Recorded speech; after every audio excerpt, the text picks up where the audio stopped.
रीवा के जोनी गांव में आग में झुलसने से 56 वर्षीय महिला की हुई मौत पर राजस्व विभाग के ऊपर लगे गंभीर आरोपों के बाद आज एसडीएम हुजूर अनुराग तिवारी ने बड़ा खुलासा किया है।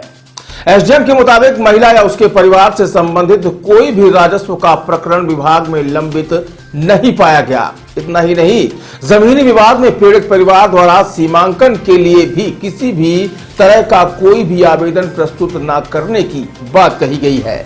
लेकिन कभी भी सीमांकन का किसी तरह का आवेदन हम लोग को प्राप्त नहीं हुआ है, न ही कोई ऐसी अतिक्रमण की शिकायत कभी प्राप्त हुई है। पूर्व में एक डॉक्यूमेंट जरूर एक बार निपटारा काट करके एक जो दिखाया जा रहा है, उसमें भी किसी प्रकार के आराजी का क्रमांक नहीं दर्ज है और किस लिए वो निपटारा काट बनाया गया उसका भी उद्देश्य नहीं साबित हो रहा है। तो पारिवारिक कलह जैसी कोई चीज प्रारंभिक रूप से दिख रही है।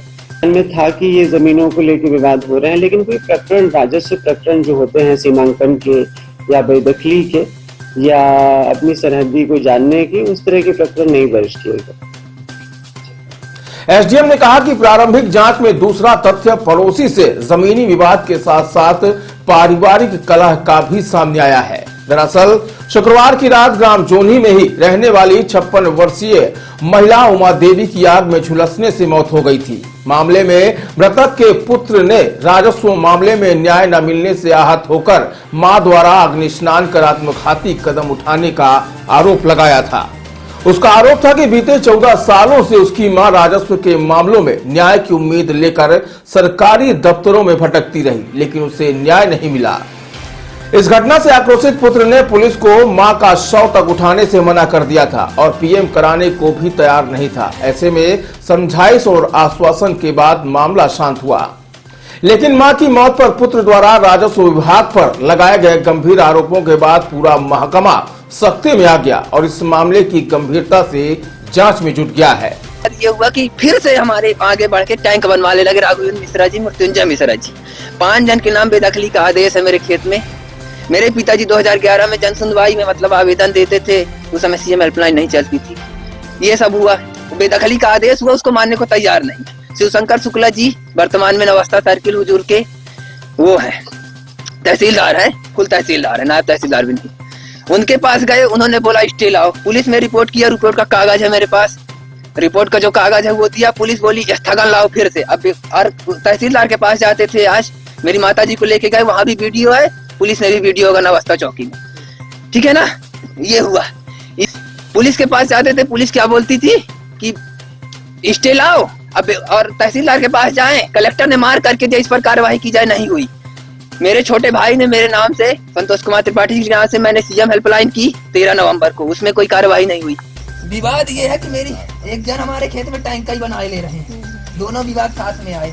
बेदखली का आदेश है उनके घर में, घर का, इस आदेश का साहब ने बोला पालन नहीं कर पाएंगे हम। बेदखली में भी साहब को आपको वो चाहिए, स्थगन चाहिए, इनके पास पड़ा है। एसडीएम हुजूर अनुराग तिवारी ने जानकारी देते हुए बताया कि प्रारंभिक जांच और मौका जांच में सामने आया कि जो पीड़ित परिवार है उसकी जमीन तकरीबन 1.5 एकड़ की है और उसके बाजू से निकला हुआ रास्ता मध्य प्रदेश शासन में दर्ज है, लेकिन उक्त रास्ते को पीड़ित परिवार अपनी निजी भूमि मान रहा था, परंतु उसके द्वारा इस संबंध में सीमांकन को लेकर न तो कोई आवेदन प्रस्तुत किया गया और न ही अतिक्रमण की कोई शिकायत की गई थी। बताया गया कि वहीं पूर्व का निपटारा कार्ड जो दस्तावेज के तौर पर दिखाया गया, उसमें भी किसी भी प्रकार का आराजी नंबर नहीं दर्ज है और किस लिए निपटारा कार्ड बनाया गया था उसका उद्देश्य भी साबित नहीं हो रहा है। इसके अलावा प्रारंभिक जांच में सामने आया है कि मूल रूप से सरहदी को लेकर अगर कोई विवाद था तो सीमांकन के लिए आवेदन प्रस्तुत करना था, जिस पर निश्चित तौर पर कार्रवाई की जाती, लेकिन ऐसा नहीं किया गया। इसके अलावा पड़ोसी से पूर्व में भी कई बार विवाद होना बताया गया, जिसमें हाल ही में सेप्टिक टैंक का कराए जा रहे निर्माण पर स्टे की मांग की जा रही थी। वहीं पारिवारिक कलह की बात भी सामने आई है, जिसमें परिवार के ही लोगों में आपसी सामंजस्य की स्थिति नहीं थी और अक्सर यहां विवाद होना बताया गया है। फिलहाल राजस्व विभाग में लगे आरोपों के बाद हुई प्रारंभिक और मौका जांच के दौरान महिला या उसके परिवार से संबंधित किसी भी प्रकार का कोई भी प्रकरण राजस्व विभाग में लंबित नहीं पाया गया है। में प्रारंभिक जांच में और हम लोगों ने जितने अभी तक डॉक्यूमेंट सामने आए हैं उसमें, और मौका जांच भी कराई गई है, इसमें ये सामने आ रहा है कि जो परिवार है उसकी जो जमीन है वो भूमि स्वामी 268 नंबर का भूमि स्वामी है, करीब 1.5 एकड़ की जमीन है, और उसके बाजू में एक रास्ता चलता हुआ है। वो परिवार बहुत लंबे समय से ये प्रयास कर रहा है कि उसका जो है रास्ता जो है वो मध्य प्रदेश शासन दर्ज है, और उसके दूसरा बाजू में आबादी की मध्य प्रदेश शासन की भी लैंड है जिसमें कि पूरा गांव बसा हुआ है।